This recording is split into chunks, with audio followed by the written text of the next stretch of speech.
vamos começar então com o hino, com o cântico É Teu Povo.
Vamos orar.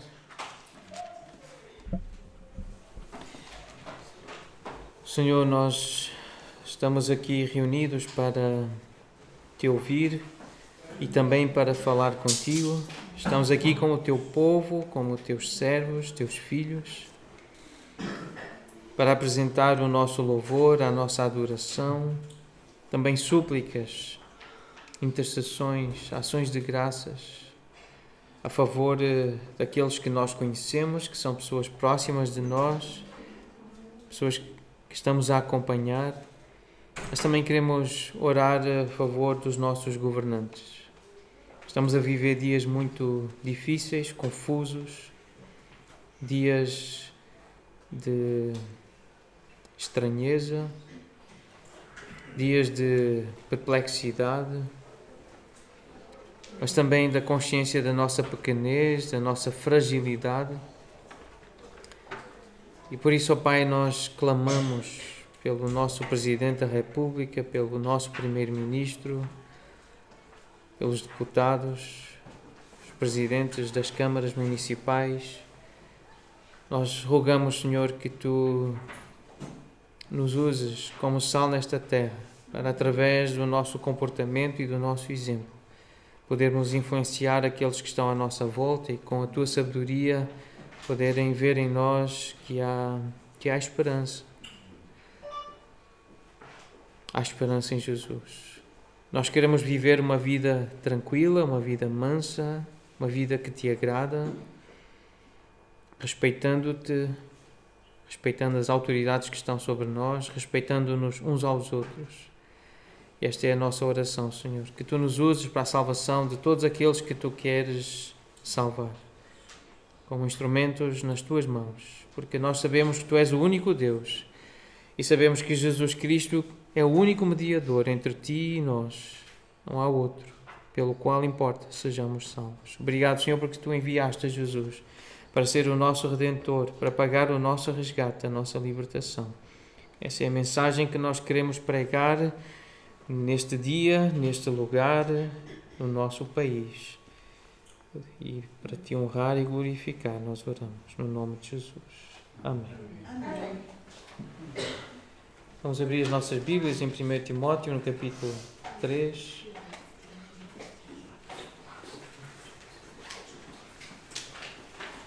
Nós vamos voltar a esta carta, a este livro.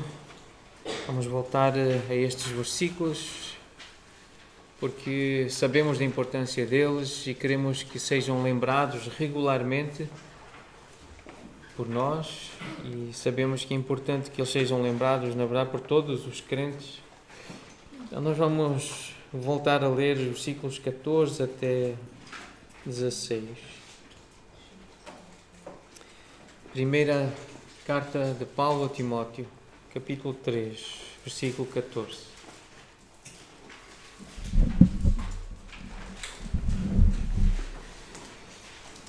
Escrevo-te estas coisas esperando ir ver-te em breve, para que, se eu tardar, fiques ciente de como se deve proceder na casa de Deus, que é a igreja do Deus vivo, coluna e baluarte da verdade.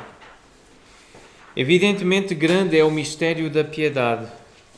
Aquele que foi manifestado na carne foi justificado em espírito, contemplado por anjos, pregado entre os gentios, querido no mundo, recebido na glória.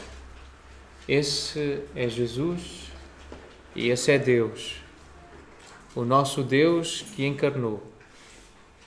Ele foi manifestado em carne. O nosso Deus Jesus Cristo foi manifestado em carne. O texto começa por lembrar que estas coisas foram escritas. E mais uma vez nós lembramos como é importante termos as Escrituras, o que foi escrito, está escrito, para nos ensinar, para que fiquemos cientes de como ser igreja, como proceder na igreja. Nós temos uma visão que é uma visão bíblica, é uma visão que todas as igrejas devem ter, todas as igrejas locais devem ter. E esta declaração de visão, ela está baseada em textos bíblicos.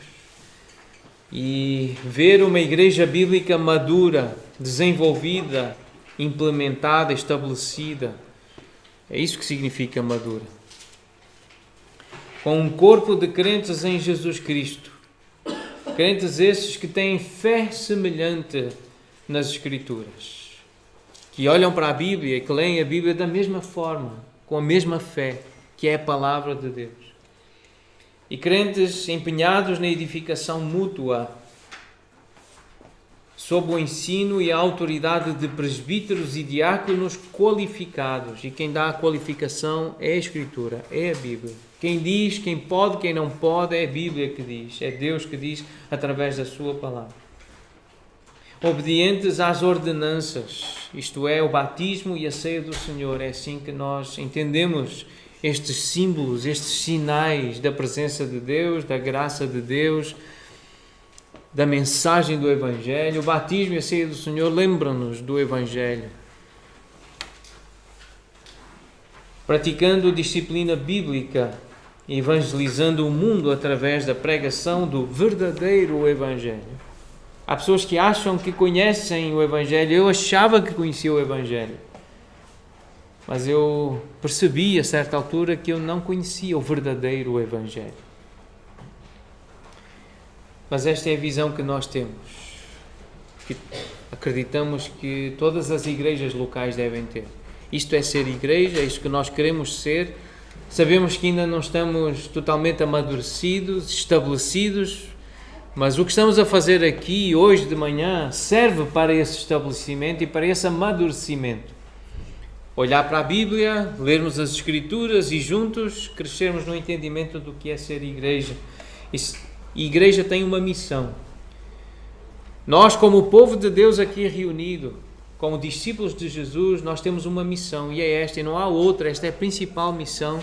Nós podemos ter outros objetivos, mas Jesus deixou-nos uma missão que é esta: fazer discípulos, batizando-os e ensinando-os a guardar todas as coisas que Jesus ordenou. O batismo serve para mostrar essa identificação com Jesus.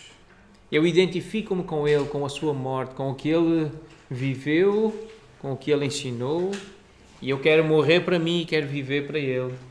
É isso que o batismo significa. E significa então que eu quero continuar a aprender, preciso aprender o que Jesus ensinou, o que Ele ordenou, para eu poder cumprir e levar os meus, persuadi-los a cumprir o que Jesus ensinou. Essa é a missão da igreja, essa é a missão dos discípulos de Jesus. Então, à luz de Timóteo, nós já estudamos esta carta com bastante tempo, nós dedicamos-nos ao estudo de Timóteo. E nós então acreditamos que para ser uma igreja bíblica, uma igreja saudável, uma igreja madura, ou para fazer parte dessa igreja, nós precisamos ter Jesus Cristo no centro. Uma das características de uma igreja madura é que Jesus é o centro da igreja. E isso está presente nesta carta, em todos os capítulos. No capítulo 1 estão aí os versículos mencionados, mas nós vamos olhar principalmente para o capítulo 3, onde no versículo 16 nós lemos: grande é este mistério, o mistério da piedade. Deus se manifestou em carne, foi justificado em espírito, contemplado por anjos, pregado entre os gentios, crido no mundo, recebido na glória. Então, no capítulo 1, Jesus é apresentado como a nossa esperança. Capítulo 1, no capítulo 6, ele é apresentado como o nosso Senhor. É nele que há fé e amor, diz o versículo 14 do capítulo 1. Ele veio para salvar os pecadores. O versículo 15 do capítulo 1 diz isso. Ele é perfeitamente paciente e longânimo. É o único mediador entre Deus e os homens. Não há outro que possa nos aproximar do Pai, do Deus verdadeiro. Jesus é o único. E Ele irá voltar, Ele irá manifestar-se. Isso está claro no capítulo 6, no versículo 14. O Senhor Jesus vai voltar. Ele prometeu isso. Algum tempo atrás eu descobri um texto que já li algumas vezes para os irmãos e quero lê-lo de novo, que descreve as glórias de Cristo, do nosso Senhor Jesus. Diz assim então esse texto: um dos princípios mais importantes, um dos principais ensinos da Bíblia é a afirmação de que Jesus Cristo é totalmente suficiente para todas as questões de vida e santidade. Ele é suficiente para a criação, salvação, santificação e glorificação. Ele é tão puro que não há nele nenhum defeito, mancha, sinal de pecado, desonra, mentira, engano, corrupção, erro ou imperfeição.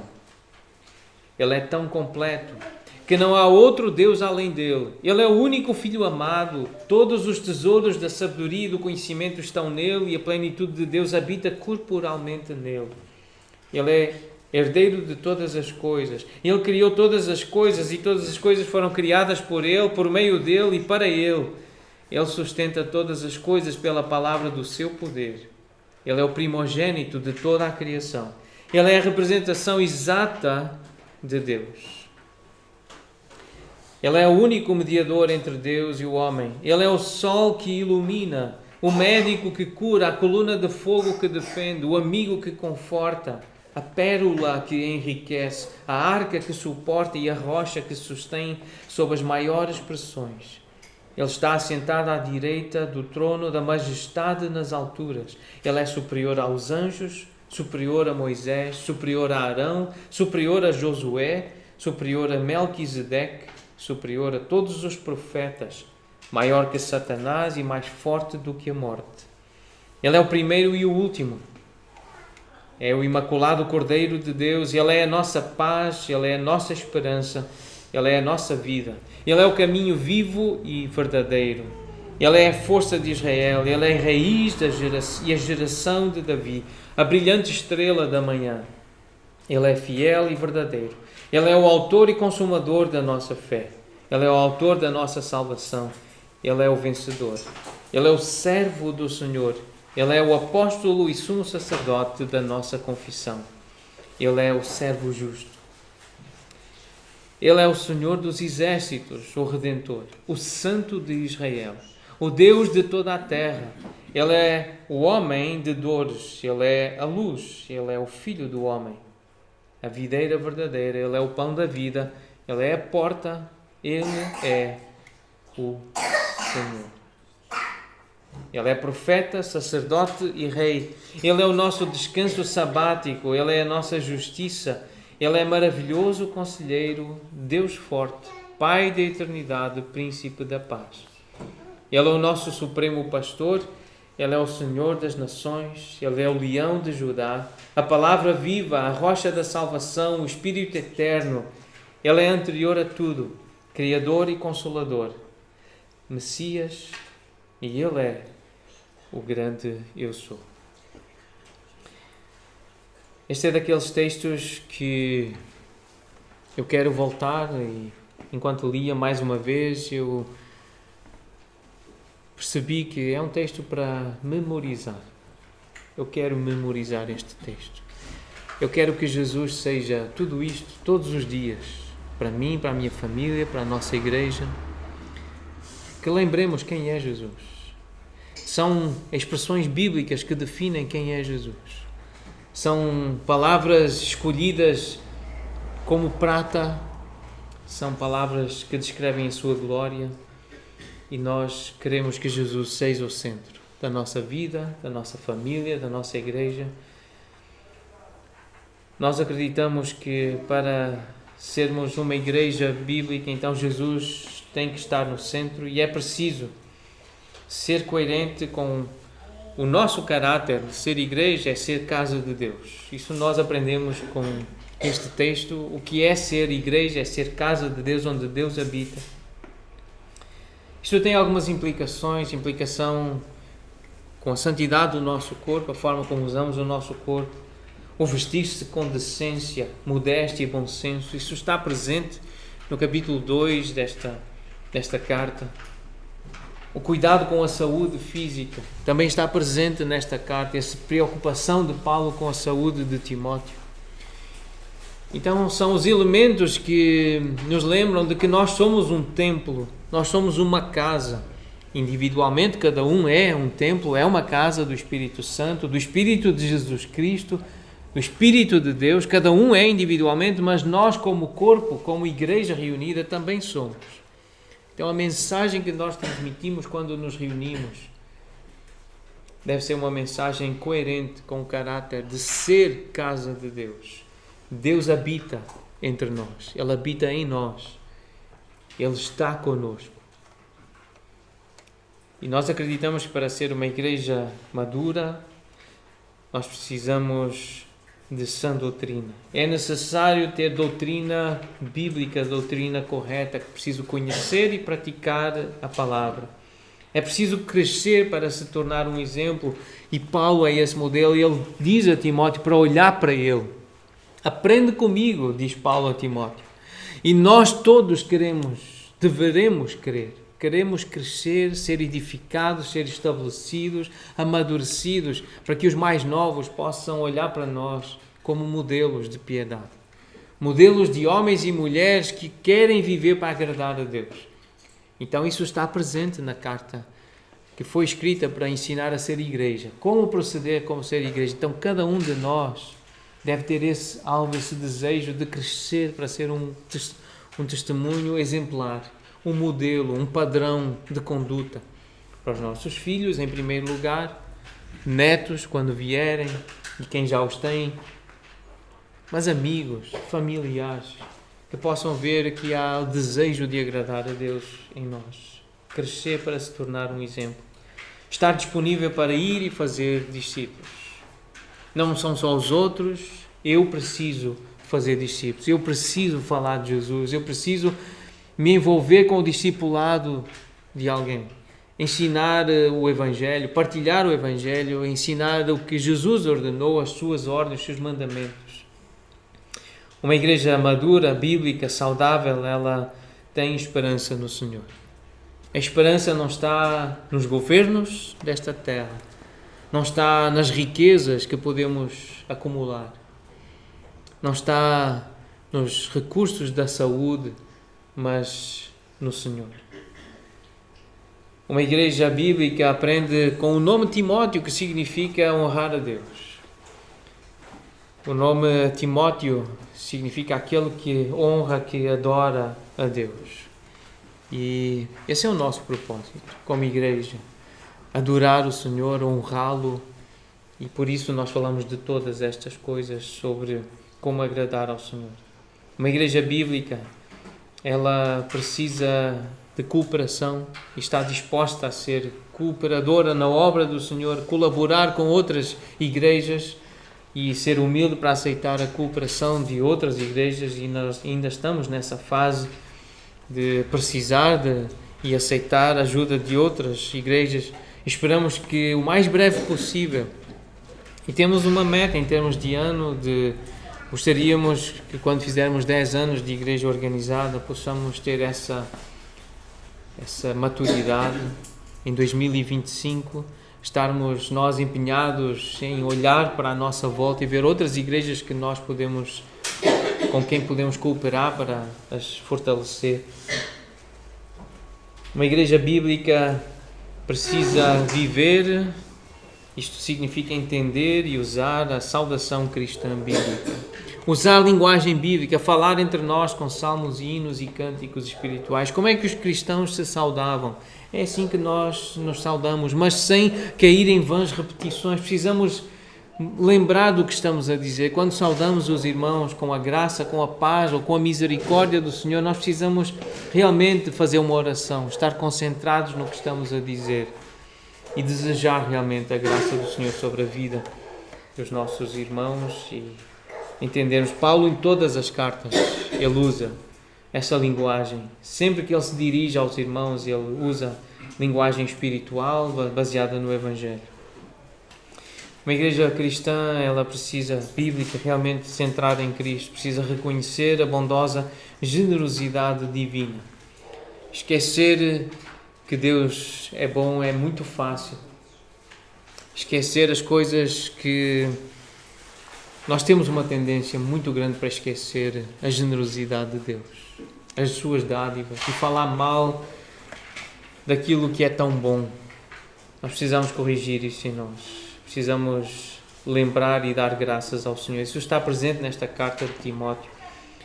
Precisamos então, como já lembramos, ter Jesus no centro, praticar a admoestação, a disciplina bíblica, como Paulo ensina no capítulo 1, como é necessário nós estarmos dispostos, e no capítulo 5 ele também volta a frisar isso, praticar a disciplina no sentido de correção, de lembrar, olha, não vás por aí, esse não é o caminho. Usarmos palavras que mostram esse amor. Fazer da oração uma prioridade, combater o bom combate, isso é orar, com base nas profecias, nas Escrituras. Aprendermos a orar com a Bíblia, identificar e consagrar uma liderança masculina bíblica, homens de Deus, homens dispostos a servir a igreja, pensando nos outros, estando dispostos a servir os outros, a dar-se para os outros.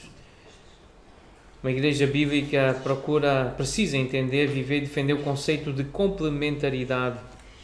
Esta é uma expressão para explicar o relacionamento entre o homem e a mulher como casal e entre os homens e as mulheres na igreja. Complementaridade é a ideia de um se complementar, completar o outro. Nós precisamos uns dos outros, mas especialmente no casamento. O marido precisa da esposa, a esposa precisa do marido, os dois completam-se e assim transmitem a unidade que Jesus quer transmitir. Não há aqui uma relação de superioridade, mas há aqui uma relação de complementaridade. Uma igreja bíblica entende isso e partilha isso e prega isso. Nós precisamos perceber então que o casamento e o alimento são coisas boas, é algo bom, que Deus criou para ser recebido com ações de graças, e por isso nós não proibimos o casamento. E quem proíbe o casamento está a ouvir ensino de demónios e a propagar ensino de demónios.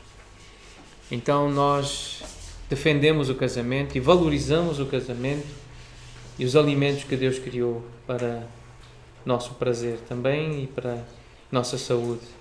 Precisamos valorizar o trabalho diligente, como Paulo nos ensina nesta carta. Precisamos exercer piedade e generosidade com os necessitados, pensar em quem precisa, quem está à nossa volta e precisa de nós, honrar o presbitério, tratar com respeito aqueles que a igreja identifica como líderes, aprender a viver o contentamento. Isso está muito claro no capítulo 6, o valor de estar contente e viver contente com as coisas que Deus nos dá, com a nossa porção. E precisamos aprender a acumular tesouros no céu, valorizando a mansidão e a humildade, mais do que valorizamos os tesouros da terra, nomeadamente as casas, ou roupas, ou viagens que possamos fazer, comidas que possamos comer. Nós precisamos aprender a valorizar os tesouros do céu. Estas coisas foram escritas porque havia problemas. Paulo identificou problemas na igreja de Éfeso. Timóteo ficou em Éfeso para resolver alguns problemas que estavam a acontecer naquela cidade, naquele lugar. Havia falsa doutrina, havia falsos mestres, havia desordem na adoração. Havia necessidade de líderes qualificados e quais eram as qualidades que deveriam ser identificadas nesses líderes. E havia um problema com o materialismo, com o amor aos bens da terra, ao dinheiro. Então, fica claro que Paulo precisou lidar com alguns problemas que existiam em Éfeso, que existem na Amadora, existem em Sintra, existem em Almada, existem na Grande Lisboa e em Portugal. Estes problemas existem. E isto dos falsos mestres, nunca houve tanta influência e tanto fermento de falsos mestres e doutrina farisaica e liberal e demoníaca como agora, através da internet, do YouTube, Facebook e outras redes sociais. Esse fermento tem-se alastrado, essa falsa doutrina, ela permeia muitos discursos, muitas pregações, e então é um problema que nós enfrentamos e todos os outros que Éfeso enfrentou, nós também enfrentamos, e é por isso que precisamos das Escrituras. E lembrar então que Paulo disse as coisas que foram escritas, tudo quanto foi escrito no passado, o Velho Testamento, mas também estava a ser escrito no tempo dele, e ele contribuiu como instrumento de Deus, foi escrito para nosso ensino. Isso está em Romanos 15, versículo 4. A fim de que pela paciência e pela consolação das Escrituras tenhamos esperança. A Bíblia foi escrita, esta carta de Timóteo foi escrita para nosso ensino também. O livro que os homens leram há algum tempo atrás, com este título, A Igreja de Cristo, à maneira de Cristo, trouxe-nos essa reflexão sobre a importância da Igreja. Eu quero partilhar algumas notas dessa leitura e uma introdução que nós encontramos num dos capítulos, que era o título era Submissão às Escrituras. Tinha esta ideia: é uma prática comum hoje em muitas igrejas adaptar o culto de adoração em função daquilo que atrairá a congregação ou a cultura perdida que a igreja está a procurar alcançar. Embora tais intenções possam ser consideradas nobres, ou seja, alcançar a cultura que está à nossa volta, os perdidos, e atraí-los para o lugar de culto, o lugar de adoração, o lugar de reunião, embora isso possa parecer nobre, essas considerações e essas intenções não deixam de estar equivocadas e, em última análise, atrapalharão o avanço da grande comissão. Aqueles que buscam adequar os seus cultos, reuniões da igreja a qualquer padrão que não seja as Escrituras, podem ser culpados de estarem a fazer algumas das seguintes suposições erradas. Então, algumas das suposições erradas que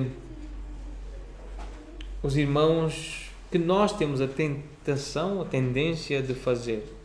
Achar que a reunião da igreja é principalmente evangelística e deve ser adaptada para atrair e ser agradável, ou inofensiva, pelo menos, à cultura perdida que está à sua volta.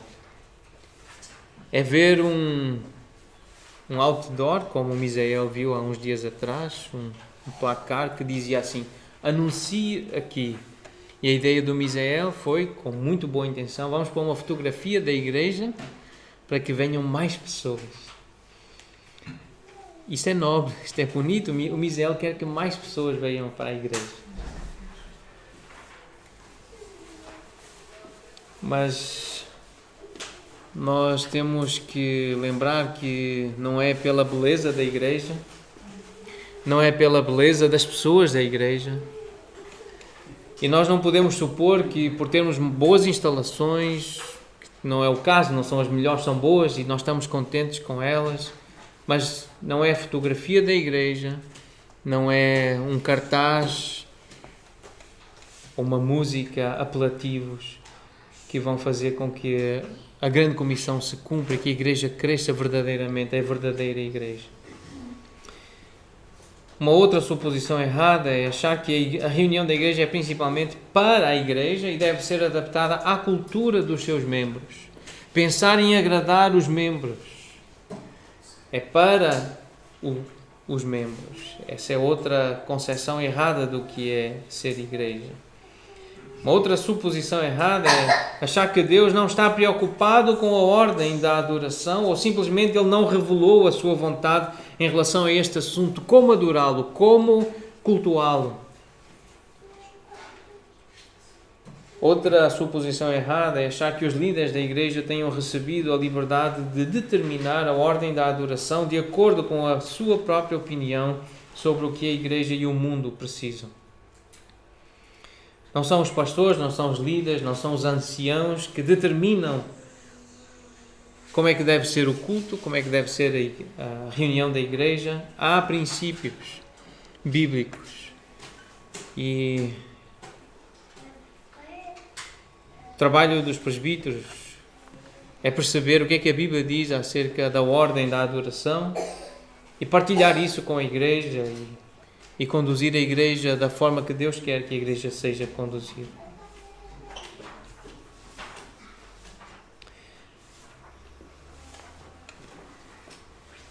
Então a Bíblia traz diretrizes pelas quais nós devemos ordenar as nossas reuniões. Há alguns princípios que o Senhor revelou e que através deles nós podemos aplicar à vida da igreja. Um dos textos principais é 1 Coríntios 10, 31. Um texto que temos usado em vários contextos, mas neste da adoração e do culto das nossas reuniões deve ser sempre lembrado. Quer comais, quer bebais ou façais outra coisa qualquer, fazei tudo para a glória de Deus. Aqui está um princípio que deve guiar todos os aspectos da vida cristã e da vida da igreja, de acordo com este texto. Então, a nossa forma de honrar o Senhor, de lhe dar glória, é uma palavra que transmite essa ideia do peso, da importância de Deus. Ele é o único digno da adoração, do louvor e da nossa glória. E mesmo a tarefa mais insignificante e servil na nossa vida pessoal deve ser feita com o propósito de trazer honra e louvor a Deus. Quanto mais na igreja, quanto mais aqui nós devemos procurar fazer tudo para exaltar Jesus. Se nas outras coisas nós precisamos lembrar deste versículo e lutamos com isso, tantas vezes nós esquecemos de agradar a Deus nas nossas decisões do dia a dia, mas quanto mais na igreja em que Jesus é o centro. Embora a maioria concorde com este sentimento, nós devemos perguntar como podemos saber que o que estamos a fazer na igreja é para honrar a Deus em vez de o desonrar. Como é que nós podemos saber se estamos a fazer avançar o seu reino ou a criar obstáculos? Nós podemos ter essa confiança apenas à medida em que nós nos submetemos à sua vontade revelada. Isto é, à medida que nós nos submetemos às Escrituras. Não há outro caminho. À medida que nós vamos lendo a Bíblia, vamos percebendo esses mandamentos, esses princípios e vamos nos submetendo. É isto que a Bíblia diz, é assim, então vamos fazer. É muito simples, mas é assim que agrada a Deus, vamos fazer assim. No livro de Juízes está registrado um dos períodos mais sombrios e trágicos da história de Israel. Nesses versículos, no capítulo 17 e 21, o autor apresenta o comentário sobre a razão desse período ter sido tão sombrio. Naqueles dias não havia rei em Israel, cada qual fazia o que achava mais reto. Então, culpar a terrível condição moral de Israel pelo facto de não haver rei é um pouco confuso. Quando lemos a história de Israel, percebemos que muitos dos reis eram, na verdade, a causa do declínio moral de Israel e não um baluarte contra esse declínio. A confusão desaparece quando nós percebemos que o rei deveria governar o povo sob a autoridade de Deus e de acordo com a palavra de Deus. É por essa razão que nós lemos em Deuteronômio 17, versículos 18 e 19. Então, em Deuteronômio 17 tem assim esta orientação. Quando o rei se assentar no trono do seu reino, escreverá para si um traslado desta lei num livro do que está diante dos levitas sacerdotes, e o terá consigo e nele lerá todos os dias da sua vida, para que aprenda a temer o Senhor, o seu Deus, a fim de guardar todas as palavras desta lei e os seus estatutos para os cumprir. Então o que o texto está a dizer é que era preciso um líder, era preciso um rei que lembrasse das Escrituras. Não era da cabeça dele, da sua experiência, da sua sabedoria. Mas o que faltava era um líder que conhecesse a vontade de Deus. É por isso que era um período sombrio. Por não haver uma autoridade por meio da qual a vontade de Deus fosse revelada, cada um fazia o que achava certo aos seus próprios olhos. E isso é aplicável à igreja hoje. Quando o único padrão infalível da vontade de Deus a respeito de como devemos proceder na sua igreja, que é a Escritura, é distorcido ou negligenciado, o resultado é que os líderes e os membros fazem o que é reto aos seus próprios olhos. Cada um faz o que bem lhe apetece. Em Provérbios 29, 18, lemos um outro importante princípio e mostra a absoluta necessidade de liderar e ordenar a igreja de acordo com a vontade revelada de Deus nas Escrituras. Não havendo profecia, alguém que fala da parte de Deus, o povo corrompe-se. Mas o que guarda a lei, esse é feliz. Se queremos uma igreja feliz, bem-aventurada, uma igreja madura, saudável, nós precisamos de homens que se levantam, homens em nome de Deus, que falem a palavra de Deus. Isso é ser profeta. Ser profeta é dizer o que Deus diz, é repetir o que Deus diz. E quando isso falta, o povo corrompe-se. Há maldade, há tristeza. Literalmente a palavra hebraica é visão, quando falta visão, mas ela aqui representa essa palavra profética, as visões que Deus dava aos profetas para depois eles transmitirem ao povo. Ele usava mesmo figuras, e nós ao lermos os profetas maiores e menores, vemos como Deus usou várias figuras, panelas, ele usou animais, mas ele revelou-se através dessas visões. Então o significado é a ideia de conhecer a vontade de Deus, da lei de Deus. Onde não há revelação inspirada de Deus, as pessoas corrompem-se, elas perecem, elas sofrem. Essa é uma confirmação importante da verdade que nós vimos há pouco em Juízes. Na ausência da palavra infalível de Deus, o povo fará o que é certo aos seus próprios olhos e desviar-se-á rapidamente dos caminhos do Senhor. Então a Igreja de Deus deve ser edificada e ordenada, deve ser colocada em ordem à maneira de Deus. Não importa quão sincero seja o crente ou quão talentoso seja o líder, ninguém tem o direito de ignorar, isto é, desprezar a vontade de Deus em relação àquilo que lhe pertence. Isto especialmente em relação à Igreja. Em Hebreus 8, versículo 5 diz: assim como Moisés foi divinamente instruído quando estava para construir o tabernáculo, pois diz ele: vê que faças todas as coisas de acordo com o modelo que te foi mostrado. Moisés foi advertido a aceitar o padrão que lhe foi mostrado em relação à construção do tabernáculo, que era apenas um tipo ou uma sombra de Cristo. E era uma sombra da Igreja. Então há muitos elementos no tabernáculo que foram dados com rigor, ao pormenor a Moisés. Isso representava Cristo e a Igreja. Se foi assim com o tabernáculo, com quanto maior temor e cuidado nós devemos aceitar a revelação de Deus nas Escrituras quanto à ordem da Igreja. E quanto a este assunto, há razões suficientes para grande temor e reverência, especialmente entre os que ensinam os líderes. Deus julgará aqueles que negligenciam a sua palavra para dar lugar às suas próprias capacidades de liderança ou às suas habilidades. Então há cartas que foram escritas às igrejas para colocar em ordem essas igrejas e servem de modelo para nós. Coríntios, a carta aos Efésios, aos Colossenses, às igrejas da Galácia, as cartas de Jesus também. Então, em 1 Timóteo 3,15, Paulo expõe claramente qual deve ser o guia supremo para sabermos como se deve ordenar a Igreja de Deus e nos conduzirmos nela.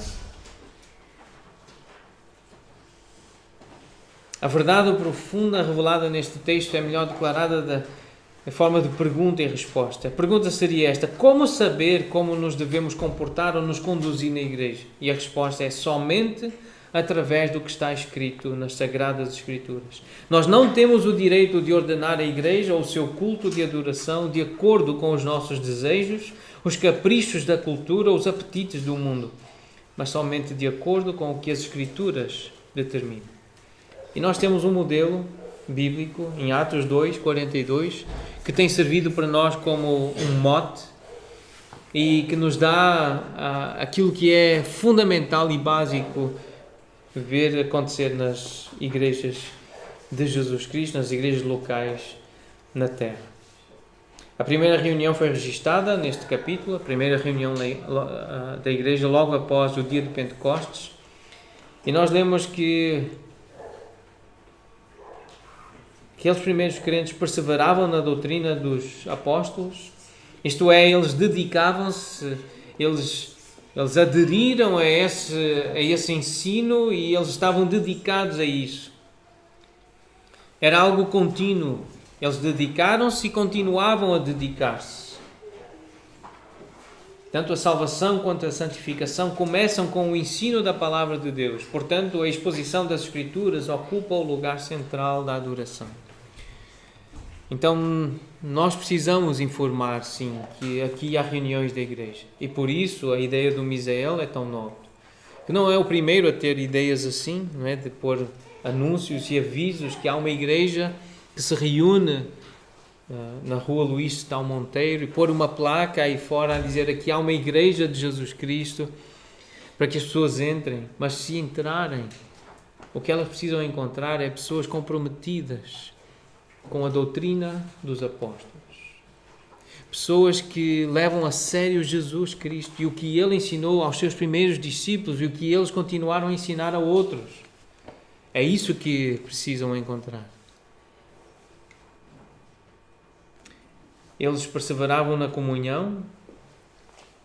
Isso denota relacionamento, parceria e participação na vida uns dos outros. O cristão bíblico não comparece ao culto de adoração como um espectador, mas como um participante da adoração, da oração e da comunhão.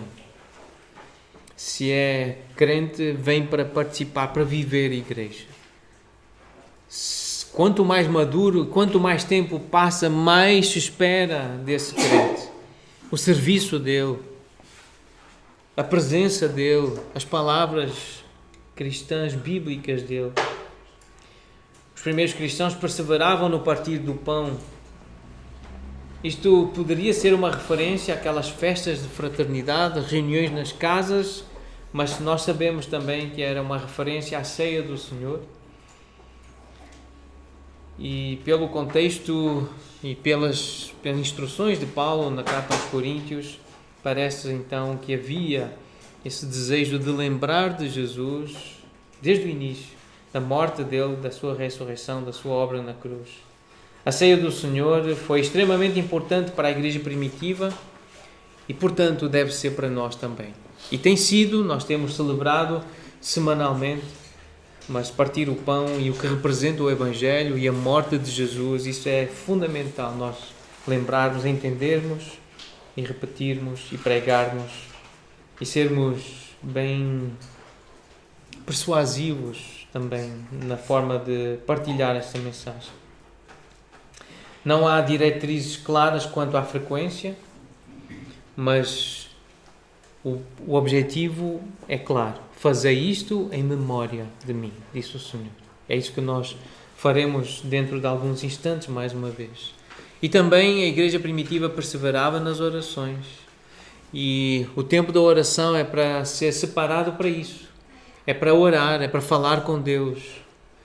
Sobre a semana e sobre o que vamos fazer à tarde ou amanhã, faremos num outro momento. Mas quando separarmos o tempo para a oração, vamos nos concentrar na oração. E vamos lembrar os nossos filhos que o tempo de oração é para orar.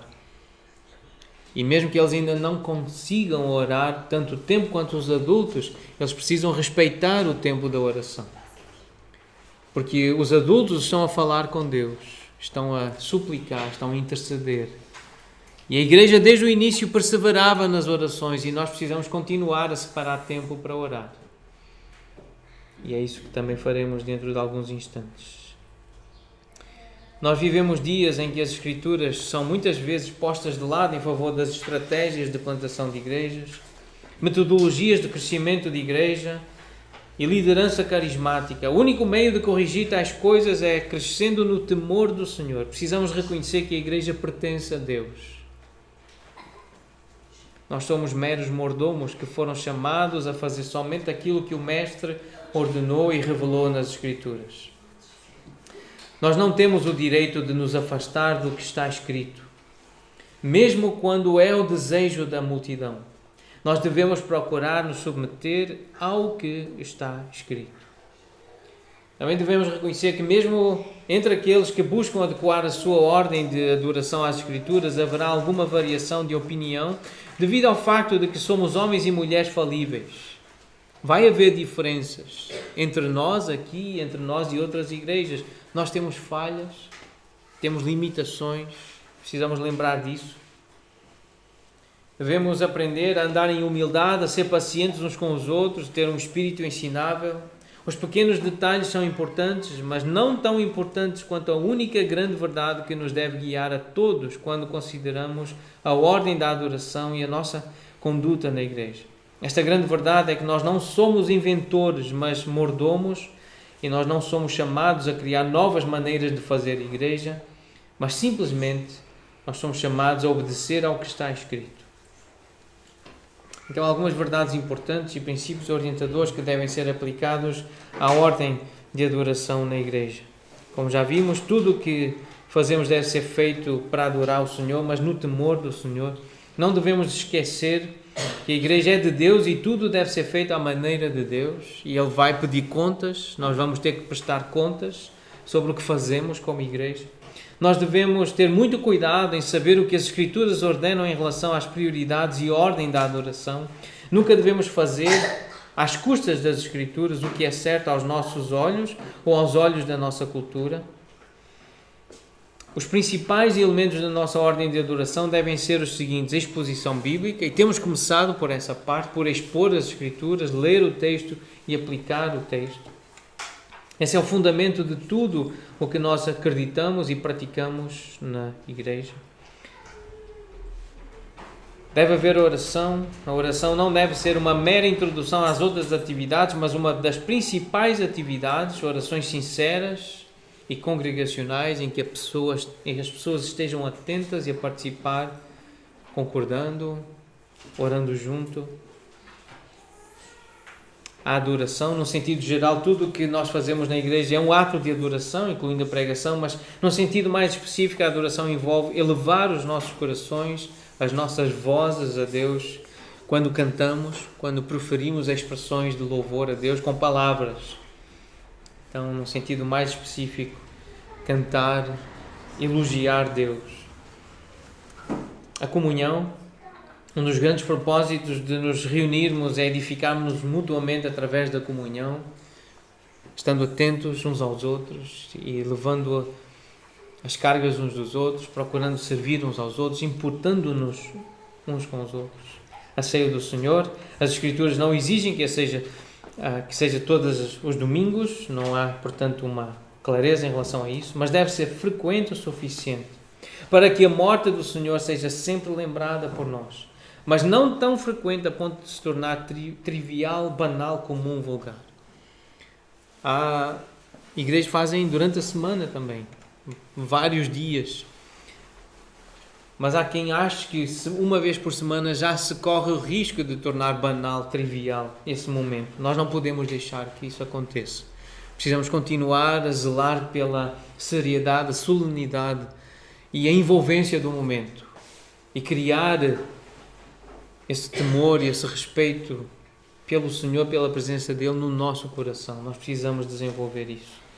Outro elemento importante no culto, na adoração ao Senhor, é a contribuição.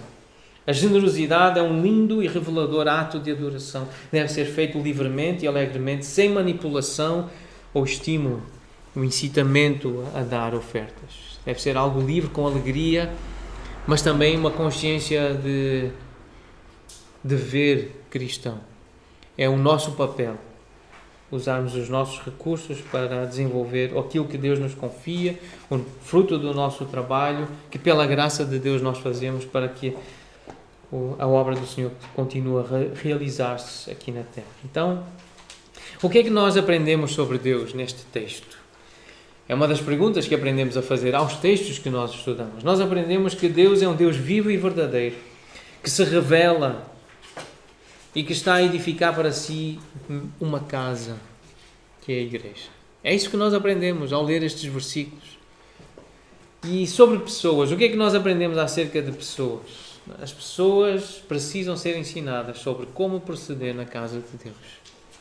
Elas não sabem. Por isso Paulo mandou Timóteo ensinar a como proceder. Nós precisamos ser ensinados como proceder na casa de Deus. Então, terminando com a aplicação prática, renovar o nosso compromisso com a leitura da revelação que nos foi escrita, para saber como proceder na casa de Deus. Irmãos, vamos continuar com fidelidade a ler a nossa Bíblia todos os dias e a perceber o que é que Deus quer de nós como igreja. Vamos reconhecer com gratidão o privilégio que nos foi concedido como parte da igreja. Nós conhecemos e temos a verdade. Foi-nos confiada a verdade e nós precisamos nos apegar a isso. Isso dá-nos segurança. Isso dá-nos ousadia. Nós conhecemos a verdade é Jesus Cristo, o que Ele ensinou. E por isso nós devemos ter um coração grato por fazermos parte da igreja. Estarmos num ambiente como este, a ser ensinados como ser igreja. Uma outra forma de aplicar este texto é reafirmar diante do Senhor e dos irmãos a nossa devoção, a minha devoção, à missão que o Senhor nos deixou. Torná-lo conhecido. É assim que nós precisamos começar na nossa Jerusalém, onde vivemos, no nosso bairro, cidade, no país, neste continente, até aos confins da terra, até onde o Senhor nos permitir chegar com a influência da mensagem.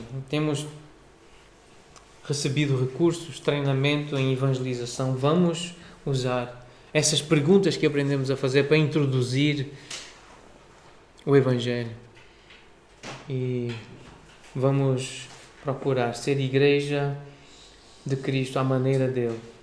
Então, nós acreditamos que para ser uma igreja bíblica saudável, nós precisamos ter Jesus Cristo no centro. Ele é a nossa esperança, Ele é o nosso Senhor, é nele que há a verdadeira fé e o amor. Ele veio para salvar os pecadores E Ele é perfeitamente paciente e longânimo e tem sido paciente conosco. É por isso que estamos aqui e vivos, porque Ele é longânimo, Ele é paciente. E Ele continua à espera de pessoas que Ele escolheu, que se arrependam, e elas vão se arrepender por meio da pregação. Quando nós dissermos que Jesus é o único mediador entre Deus e elas, essas pessoas, entre Deus e nós, os homens, nós lembramos que Jesus vai voltar. Ele há de manifestar-se. Nós temos lembrado disso, da ressurreição, da glorificação. E Jesus é então o fundamento. Ele é o fundamento, Ele é o Salvador. E é isso que nós vamos cantar. Doutrina da Igreja. Vamos cantar isso. E vamos cantar com gratidão porque estamos a fazer parte deste povo de Deus, deste edifício, desta casa de Deus. E Jesus é essa pedra preciosa que Deus predestinou. É Ele que sustenta cada um de nós como pedras vivas, que a graça trabalhou de alguma forma até aqui e continuará a trabalhar. Até que um dia se veja aquele edifício completo, o monumento, a catedral. Ela surge em plena luz. E a glória do edifício será do Rei Jesus. Vamos cantar isso? Vamos ficar de pé para cantar então.